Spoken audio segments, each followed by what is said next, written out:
Tão linda que a gente tem. Excluiu dos vídeos, foi? Não, amor, olha aqui que ciúme. A visão linda que a gente tem aqui de cima da pedra, na Praia da Ferrugem. Muito perfeito. Olha isso aqui, a força que o mar vem. Esse lugar é muito perfeito. Vocês ficarem um pouquinho aguçados, é muito bom aqui. Olha aqui quanta pedra. Dentro das pedras tem uma cachoeira. Uma cachoeira de mar, assim, nunca tinha visto. Muito bonita. Muita pedra, muito estrangeiro.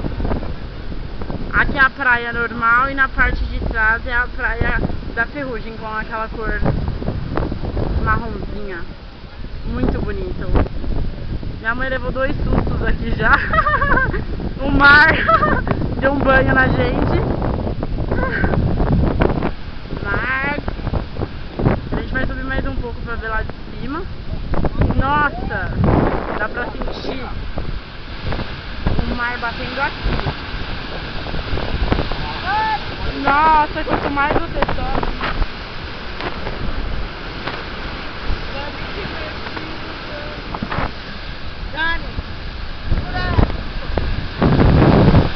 Nossa, é muito bom isso.